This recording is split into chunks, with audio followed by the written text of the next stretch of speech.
শুধু ফ্যাসিস্ট এবং নিষিদ্ধ ঘোষিত সংগঠনের যারা রয়েছেন তাদের জায়গা এখানে হবে না।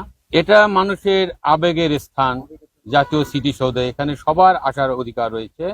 আমরা চাচ্ছি যে এখানে কোনো ফ্যাসিস্ট, কোনো নিষিদ্ধ ঘোষিত সংগঠনে কেউ যাতে না আসতে পারে সেদিকে আমাদের নজরদারি রয়েছে এবং সবার জন্য উন্মুক্ত রয়েছে। শুধু ফ্যাসিস্ট এবং যারা নিষিদ্ধ ঘোষিত সংগঠনের যারা রয়েছেন তাদের জায়গা এখানে হবে না এবং আমরা চাই যে জনগণের শান্তি শৃঙ্খলা রক্ষার জন্য আমাদের যে নিরাপত্তা, সেই নিরাপত্তা সম্পূর্ণ বজায় রয়েছে। জাতির শ্রেষ্ঠ সন্তানদেরকে বিনম্র শ্রদ্ধা জানানোর জন্য তাদের নিরাপত্তা রক্ষায় আমরা 4 স্তরের নিরাপত্তা বজায় রেখেছি এবং আপনারা জানবেন যে আজকে থেকেই আমাদের পোশাকে এবং সাদা পোশাকে ডিপ্লয়মেন্ট হয়েছে।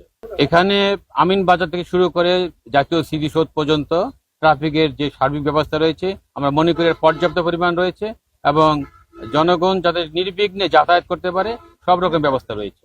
আমাদের টোটাল ফোর্স পুলিশ সদস্য রয়েছে প্রায় 4000-এর অধিক। এই মুহূর্তে আমাদের কোনো শঙ্কা নেই